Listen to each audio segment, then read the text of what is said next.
अनुभवी आंखें सच दिखाते हैं, छुपाते नहीं।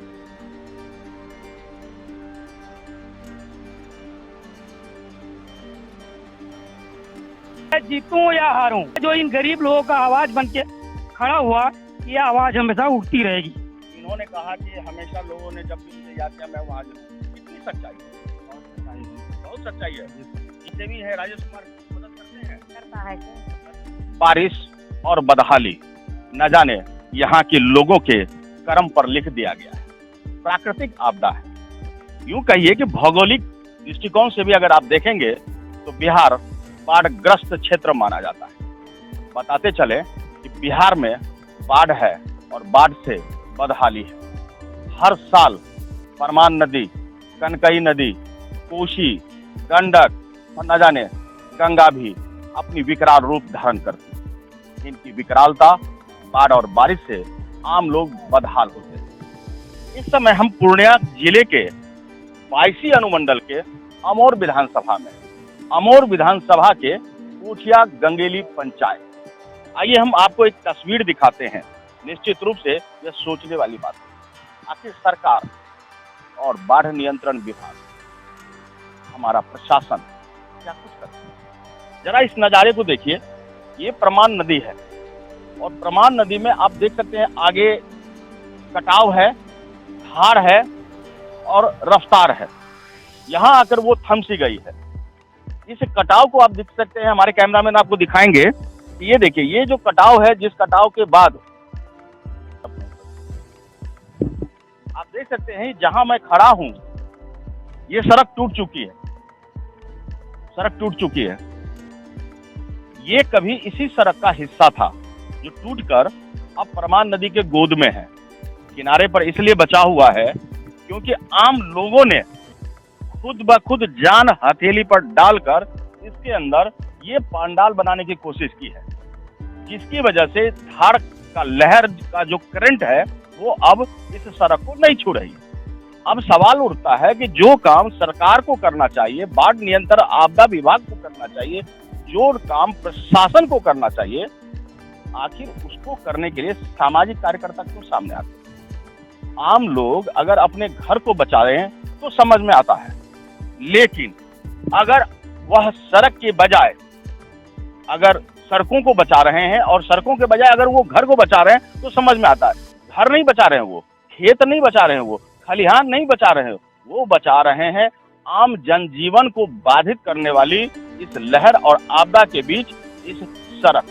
अब सड़क को जरा हम कैमरामैन को कहेंगे, जरा आप इसको फोकस कीजिए, जरा इस सड़क के कारण को दिखाइए कि किस तरह ये सड़क डैमेज्ड है और किस तरह यहाँ पे परमान नदी के इस डैमेज को बचाने के लिए डैमेज कंट्रोल किया गया है, जो कि जिसे स्थानीय गांव के भाषा में पंडाल कहते हैं। बांस बल्ली बत्तियों के सहारे इस पे करंट को रोकने की एक तत्कालिक व्यवस्था की गई है, जो यूं कहिए कि तत्कालिक इसलिए कि ये लंबे समय तक नहीं चल सकती। अगर बाढ़ का और विकराल रूप ले लिया तो इसे भी बहा ले जाएगी, उखाड़ ले जाएगी, तब क्या होगा?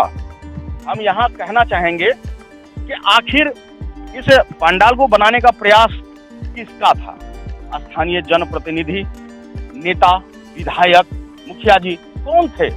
आखिर वो शख्स कौन था जिन्होंने इस सड़क को बचाने में अपना योगदान दिया?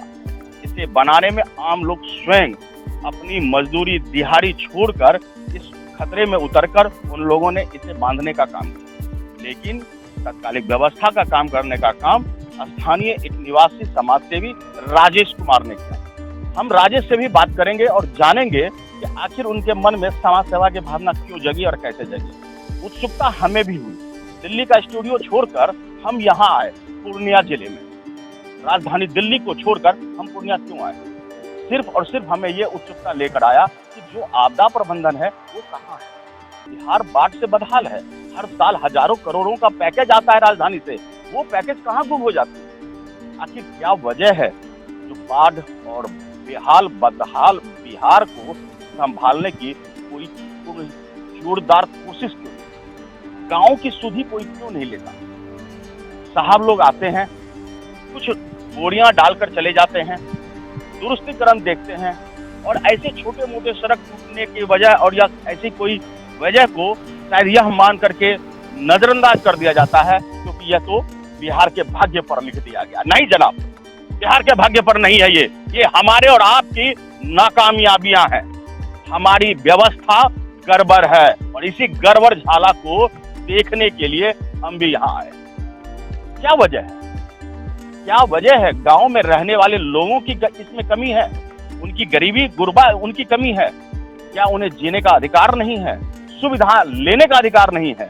वोट मांगने तो आप गांव की गलियों गलियों तक पहुंचते, बड़े ही चौड़े होकर आप कहते हैं हम तमाम योजनाएं लाएं, लेकिन वो योजनाएं यहाँ आकर टाटा क्यों हुई? आखिर क्या वजह है? हमारे साथ एक बुद्धिजीवी दिख रहे हैं, हम उनसे बात करेंगे। क्या नाम है सर आपका? परवीन कुमार। परवीन जी, ये चीजें जो है कब हुई? ये हुआ है लगभग 15-20 दिन पहले। 15-20 दिन पहले। तो क्या आपको लगा कि 15-20 दिन पहले जो ये चीजें टूटी है, उसके बाद क्या सरकार को, प्रशासन को, किसी को इसकी जानकारी दी गई थी? अब एकदम दिया गया है जानकारी, सबके पास जानकारी। अच्छा, उसके बाद कोई देखने नहीं आया? नहीं। अभी तक कोई देखने नहीं आया? नहीं। अच्छा, कोई देखने नहीं आया। क्या नाम है आपका? गौतम विश्वास। विश्वास जी, ये सब टूटा ये 15-20 दिन पहले। अच्छा, कोई जनप्रतिनिधि कोई देखने आया नहीं? नहीं, कोई नहीं आया। कोई देखने नहीं आया। आप देख सकते हैं कि किस तरह दोपहिया वाहन यहाँ से गुजरते हैं और किस तरह यह सड़क का टूटा हुआ बदहाली है। आम लोगों के बीच से निकलकर जरा इस किनारे को देखिए, किस तरह ये भयावह है। अगर रात के अंधेरे में कोई 4 व्हीलर या कोई भी अगर हल्के से इस किनारे में चला जाए तो आप देख सकते हैं ये टूटने के लायक है। अगर इस पर वजन पड़ जाए तो ये टूट के बिखर जाएगा। तो कहने का ये तात्पर्य है कि आखिर ये सड़क की जो बदहाली है, हम आपको आगे का भी हाल दिखाएंगे, वो टूट के बिखर रही है। इन सब के पीछे किस शख्स के द्वारा जो है ये अचानक से इस पर जो ये पंडाल बनाया गया है, वो पंडाल किसके माध्यम से और कैसे बनने की कोशिश हुई? ये हमारा समाज के माध्यम से, और जो है राजेश जी जो है के माध्यम से ये हम लोग उसको कहे कि किसी तरह से तुम इस पंडाल को तो इस सड़क को बचाओ। अच्छा, तो राजेश जी ने यहाँ व्यवस्था दी और समाज के लोगों ने अपनी मेहनत करके जान हथेली पर लेकर इसको बनाने का काम किया। जी बिल्कुल। तो उसे राजेश जी की भी चर्चा हो रही है। हम जानेंगे कि आखिर राजेश जी ने कैसे क्या इसके बारे में सोचा और क्यों सामाजिक जीवन में आकर उन्होंने समाज सेवा करना चाहा। हमारे साथ राजेश जी जुड़ रहे हैं। क्या नाम है आपका पूरा? राजेश कुमार। मेरा नाम राजेश कुमार विश्वास है। राजेश कुमार विश्वास। अच्छा राजेश जी, ये बताएं कि लोगों का कहना है कि ये जो पंडाल की व्यवस्था आपके माध्यम से की? हाँ सर, बिल्कुल सही बात है। इसमें खर्च भी हुए होंगे या आप अपने खेत से काट के ले आए? नहीं, खर्च हुआ, कुछ तो खरीदा, कुछ लोगों से मांग के ऐसा व्यवस्था करके गाँव के लोगों को बोला। बिहार में जो बैम्बू है, ये जो बांस है, इसकी एक कॉस्ट क्या होती होगी एक बांस? सर 100 से 150 रुपए पर बांस का। 150 रुपए का एक बांस? 150 रुपए का एक बांस। कितने बांस आप कितने लगते हैं? इसमें यही कोई 250-300 के करीब बांस अलग। 200-250-300 बांस इसमें हाँ। 30,000 रुपए का लागत लग चुका है और मेहनताना अलग है। मेहनताना अलग। लोग मेहनत का पैसे तो नहीं लिए, लेकिन बांस बम्बू जहाँ से लाए। अच्छा राजेश जी, एक बात बताएं, आबादी कितना है यहाँ? सर इस पंचायत में कुल 7-8 हजार करीब लोग हैं, वोटर हैं। 8-10 हजार लोगों के बीच में अकेला आपके मन में ये क्यों आया कि मैं आगे बढ़ करके इसे पंडाल को बनाने का? सर ये भाव मेरे मन में बहुत दिन पहले से है। मैं हमेशा समाज सेवा में रुचि रखता हूँ। मेरा मानसिक ही ऐसा बना हुआ है कि नहीं, जहाँ कहीं भी तकलीफ हो, किसी को दिक्कत हो, उसमें जाना, चलिए उसका मदद मैं करना। आपके व्यक्तिगत जीवन को झांकने की कोशिश करूँ। सबसे पहले तो आप ये बताएं कि आप पारिवारिक जिंदगी, घर की, गृह की व्यवस्था देखने के बजाय, रोजी रोजगार देखने के बजाय सामाजिक जीवन में कब प्रवेश की पहली बार? पहली बार सर हम 2011 में, मैं पहले दिल्ली में रहता था। वहाँ के बाद जब मैं यहाँ आया तो यहाँ देखा कि हमारे गांव का स्थिति कुछ अभी तो फिर भी ठीक है, उस टाइम बहुत ज़्यादा खराब थी। गांव में सड़क नहीं, कहीं सड़क था तो बहुत ज़्यादा कीचड़ होता था, गड्ढा।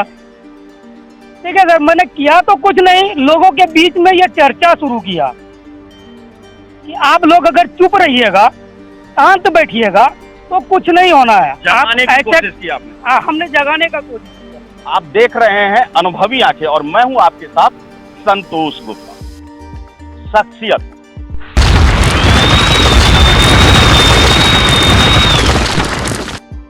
आज हम शख्सियत में आपको दिखा रहे हैं व्यवस्था दुरुस्त करने के लिए, आमूलचूल परिवर्तन के लिए एक प्रयास, एक छोटा सा प्रयास। कहते हैं चींटी भी अपने आप को तत्पर करती है अपने लक्ष्य की ओर। देखन में छोटन लगन घाव करत दब। राजेश जी कद काठी में भले ही छोटे हो, विचारधारा बड़ी ऊंची है और यही विचारधारा इन्हें आज हमारे कैमरे के सामने लाने पर निर्भर करती है। यही वजह है कि राजधानी दिल्ली से हम पूर्णिया के इस छोटे से गांव तक पहुंचे, जानने के लिए कि जो काम आपदा प्रबंधन का था, जो काम सरकार और प्रशासन का था, वो एक सामाजिक कार्यकर्ता क्यों कर रहा है। राजेश जी, 2011 में आप लोगों ने अलग जगाया कि कैसे सड़क व्यवस्था या कोई भी सरकारी व्यवस्था कैसे शुरू, उसके बाद आपका जीवन सफर कैसे आगे बढ़ा?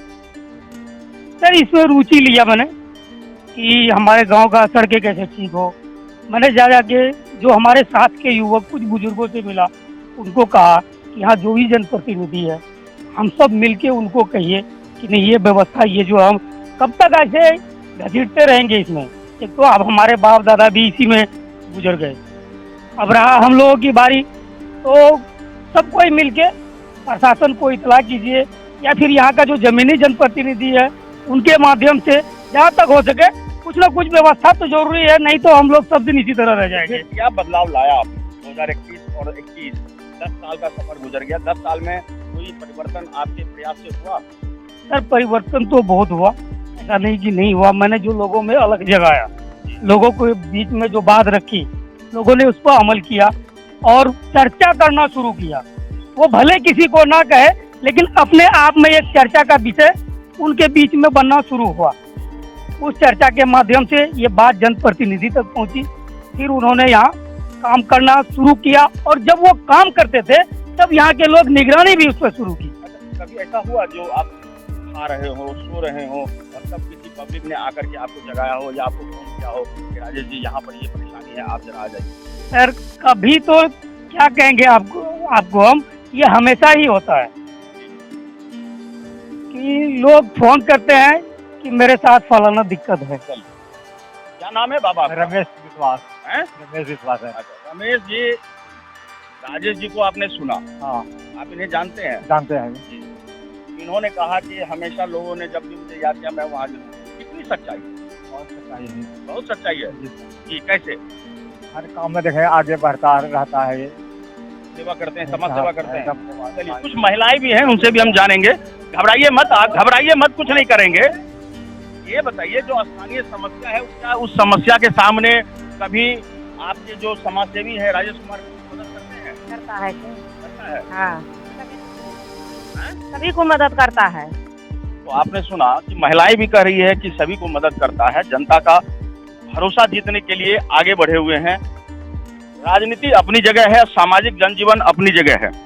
जिस तरह के यह टूटा हुआ सड़क चीख चीख कर व्यवस्था की पोल खोल रही है, जिस तरह परमान नदी पर यह तत्कालिक व्यवस्था की गई है पंडाल बनाकर इसकी लहर को, इसकी करंट को रोकने के लिए और सड़क से दूर रखने के लिए, यह सब प्रयास सामाजिक कार्यकर्ता, समाज सेवी राजेश विश्वास के माध्यम से और स्थानीय लोगों की मेहनत से, उनकी मेहनत को हम नजरअंदाज नहीं कर सकते। कड़ी मेहनत उन्होंने की है, जान जोखिम में डालकर इस नदी में उतरे उन्होंने और गर्दन तक पानी में जाकर उन लोगों ने इस कार्य को सफलतापूर्वक संपादित किया। हम उस फुटेज को भी आपको दिखा रहे हैं। आप देख सकते हैं कि किस तरह लोग गर्दन भर पानी में उतरकर जान जोखिम में डालकर इस वीडियो को शूट करवाए हैं। हमारे रिपोर्टर ने उस समय शूट किया था, अजय विश्वास ने। देखिए देखिए देखिए, इन्होंने दिखाया कि अभी जो है खड़ा हो जाइएगा पानी में, ये देखिए इसका कमर से ऊपर पानी है और ये विडंबना है और ये खेत में है खड़े, यानी खेत में इनका पानी काफी हद तक ज्यादा है। और आप देखिए ये जो पुल बनाई इन्होंने, नाव बनाया हुआ है, ये थर्मोकोल को लेकर उस पर बांस की बत्तियां बिछाकर नीचे से और ऊपर से और उसको बांध करके इसे नाव का स्वरूप दिया गया है। यानी खतरों से खेलना मजबूरी है इनकी। और ये आप लोगों ने सिर्फ किस लिए बनाया? आगे मतलब आगे गांव है, आगे गांव हो टपने के लिए, उसी गांव तक जाने के लिए, धार को टपने के लिए। पर फिर हम उसकी फुटेज आपको दिखा रहे हैं। साथ में यही फुटेज थी जो हमें मजबूर कर दिया यहाँ तक आने के लिए, जानने के लिए जमीनी हकीकत क्या है। आइए हम आगे चलते हैं और दिखाते हैं कि किस तरह सड़क की यहाँ बदहाली है और किस तरह यहाँ सड़कें टूटी पड़ी है, किस तरह लोग यहाँ परेशान हैं और किस तरह शासन और प्रशासन को चाहिए था कि इस व्यवस्था को आमूलचूल परिवर्तन कर लोगों के अंदर फिर से भरोसा जगाए। जनप्रतिनिधियों को चाहिए था कि आखिर वे आगे आते, आ करके इनकी तकलीफों को सुनते। आइए दिखाते हैं। आप देख सकते हैं, सबसे पहले तो ये देखिए कि किस तरह से सड़क टूट चुकी है ये साइड से, और ये सड़क भी धंस रही थी, यानी यहाँ तक तो उन्होंने अपनी चपेट में ले लिया था। तो कहने का है तात्पर्य कि अगर ये नहीं बना होता तो जब ये था तो ये भी खत्म हो जाता, और ये खत्म होता तो कल को आप आगे आकर के कैमरामैन को हम दिखाएंगे कि इधर आवास है, महिलाएं हैं, ये देखिए इनका घर है, तो इनके घरों में भी पानी जाता, इनके घरों में भी पानी जाता और ये घर से बेघर होने के लिए मजबूर हो सकते थे। इनके घरों में जो आज चूल्हा जल रहा है, ये चूल्हा फिर शायद किसी सड़क पर जल रहा होता। इनके परिवार के बच्चे, इनके बड़े बुजुर्ग जो है वो परेशान हो सकते थे। आइए हम इनसे जानते हैं, अगर ये सड़क टूटते हुए यहाँ तक आ जाता तो क्या आप लोग को परेशानी होती? परेशानी होती है, बिल्कुल होती। बिल्कुल होती है। क्या किसने ये काम करवाया जिससे कि आप लोग का ये बचाव हो गया? आप नाम नहीं मुखिया, बच्चा मुखिया बोल रहे कर रहा है। इनका नाम राजेश कुमार है। ये शख्स को आप पहचानते हैं? क्या बोलते हैं आप? हम लोग बच्चा मुखिया कहते हैं। अच्छा, बच्चा मुखिया बोलते हैं, यानी कि छोटे साहब है ना, जो तत्काल प्रयास कर रहे हैं, मतलब मुखिया ना होकर के भी मुखिया वाला काम कर रहे हैं। जी सुनिएगा, बड़ा गौर करने वाली बात है, मुखिया नहीं है, समाज सेवी है केवल, लेकिन बच्चा मुखिया के नाम से, यानी छोटे मुखिया जी के नाम से प्रमुख है, प्रचलित है, लोग जानते हैं, क्योंकि भले मुखिया नहीं हो लेकिन मुखियागिरी प्रतिनिधित्व करने की क्षमता इनमें है और ये वो काम सामाजिक जनजीवन में कर रहे हैं। आप देख सकते हैं कि ये सड़क किस तरह से विखंडित है। राजेश जी हमारे साथ फिर से जुड़ रहे हैं। हम राजेश जी से अभी बहुत कुछ खंगालेंगे, जानेंगे कि आखिर इनकी दौड़ कितनी लंबी है, हकीकत कितनी है और राजनीति की जो सुगबुगाहट है वो कितनी। आप सामाजिक जनजीवन में आते हुए लोगों के लिए किया, आप लोगों से हमने जाना कि आप जो है एक सामाजिक कार्यकर्ता होते हुए लोगों के हित के लिए काम कर रहे हैं। अच्छा, ये जो सामाजिक हित है आपका, इसे आप कहाँ तक उड़ान लेकर के जाएंगे, यानी राजनीति में आने का कब से प्रयास है? सर राजनीतिक में भी जब मैंने 2011 में ये शुरू किया, मुझे लगा कि नहीं, लोगों में अगर ये विश्वास जगा जाए कि वो जगे और अपनी बात लोगों तक रखे तो उनका हर कार्य हो सकता है। तभी से लोगों के ही माध्यम से, उन्हीं लोगों के माध्यम, उन्होंने कहा कि ठीक है आप चुनाव लड़िए, हम आपको सपोर्ट करेंगे और इससे हमारे समाज का भला होगा, विकास होगा, समाज में अच्छा कार्य होगा। तभी से हम चुनाव लड़ना भी शुरू किए हैं। अच्छा, चुनाव लड़ चुके हैं इससे पहले? हाँ, 2 बार लड़े लेकिन संजोग में जीत नहीं सका। अच्छा, तो कहीं ये जो प्रयास है, कहीं चुनाव के लिए चाशनी तो नहीं है? सर ऐसी कोई बात नहीं है, ये चुनाव की कोई चाशनी नहीं है। आप हकीकत आपके सामने है, चुनाव हो या कुछ और, सड़क तो टूट रही है कि नहीं टूट रही है, इसे बचाना चाहिए या नहीं बचाना चाहिए। अच्छा, जीतेंगे या हारेंगे इससे कोई लेना देना नहीं है मेरा, के बीच आप बने रहिए। मैं जीतूं या हारूं, मैंने जो बीड़ा उठाया, मैं जो इन गरीब लोगों का आवाज बन के खड़ा हुआ, ये आवाज हमेशा उठती रहेगी। बड़ी बात है, गरीबों की आवाज बन चुके हैं ये। इनका कहना है जीतना और हारना ये तो मानो राजनीति के बिसात पर बिछाया गया शतरंज की चाल है। किसकी सह किसकी मात कौन जानता है, कौन करेगा भीतरी घात। लेकिन इनका मानना है कि लोगों के दिलों में जो विश्वास है, जो प्रेम है, जो सद्भावना है, उन्हें ये बरकरार रखेंगे। जीतेंगे या हारेंगे, लेकिन उनके लिए ये काम करेंगे। अब देखना होगा कि इस शख्सियत में कितनी इंसानियत शेष रहती है चुनाव जीतने के बाद। चुनाव जीतने से पहले तो ये तमाम कार्य कर रहे हैं, लेकिन जीतने के बाद कहीं ये भी काजल की कोठरी का कालिख लगाकर घर में न बैठ जाएं और आम लोगों की विश्वास पर फिर से खरा न उतर पाएं, ऐसा न हो। जीते और जीत कर लोगों के भरोसे का प्रतीक भी बने। हम चाहेंगे कि आपको जनता का वोट मिले, समर्थन मिले और आप उनके विश्वास पर खड़े रहें। काजल की कोठरी की दाग तो नहीं लगने देंगे आप? नहीं सर, जिसका नियत पहले से ही काम करने का हो, वो जीतने के बाद क्या काजल कोई लगा पाएगा उनको। नियत आपकी साफ है? ये तो सर यहाँ के लोग जो है, आप उनसे ये बातें पूछ सकते हैं। मेरे कहना तो, मेरा कहना एक अलग बात होगा कि मैं चुनावी रणनीति या चुनाव जीतने के लिए वोट लेने की वजह से मैं बोल रहा हूँ। चलिए, शख्सियत में हमने आज राजेश से मिलवाया, इसलिए राजेश से मिलवाया कि कोई बड़ा राजनीतिक चेहरा नहीं है, कोई बड़ी चेहरा नहीं है, लेकिन गांव का एक ऐसा छोटा सा चेहरा जो बड़ा काम कर रहा है। देखन में छोटन लगत, घाव करत गंभीर, और ये घाव ऐसा है जो व्यवस्था के खिलाफ है। ये घाव ऐसा है जो यहाँ के बाढ़ नियंत्रण विभाग को मुंह चिढ़ाता है। ये एक ऐसा प्रयास है जो हम और आप अगर इसे सही मायने में सफलीभूत करना चाहे तो शायद इस कटाव को हम रोक सकते हैं। इस कटाव को निश्चित रोका जा सकता है। शासन और प्रशासन को यह देखना चाहिए कि क्या इसे रोका जा सकता है, और यदि हाँ तो इस पर प्रयास क्यों नहीं किया गया। अगर इसके किनारे बांधने की कोशिश की गई होती, अगर यहाँ कुछ मिट्टी और रेत के बोरे डाल दिए गए होते तो शायद ये लहर का कटाव इस सड़क को नहीं खाता। इस सड़क को बनने में आम लोगों का पैसा लगा हुआ है, और यही वजह है कि आम लोग ही इस सड़क को बचाने के लिए इस खतरे में उतरे। इन्होंने सड़क में एक पांडाल डालने की कोशिश की, इसे बचाने की कोशिश की। यह सड़क टूटेगा, टूटकर बिखर जाएगा।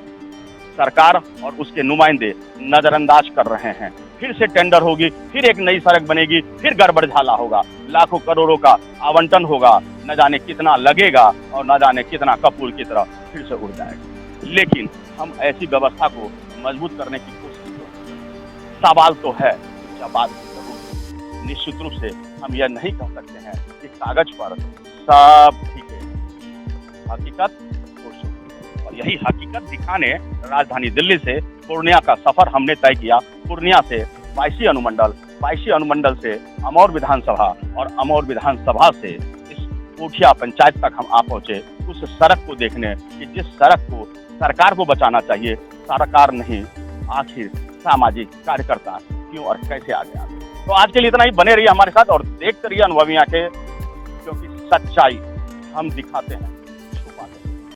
तो आज के लिए इतना ही। हमारे साथ बने रहिए और खुद को रखें अपडेट। तो देखते रहे अनुभवी आंखें, और हाँ, पढ़िए भी अनुभवी आंखें अखबार। हमारे वॉलंटियर सदस्य बनिए और आधार कार्ड, वोटर कार्ड की फोटो कॉपी भेजते हुए हमें इस नंबर पे कॉल कीजिए 8826227802। लाइक और सब्सक्राइब करना ना भूले दोस्तों।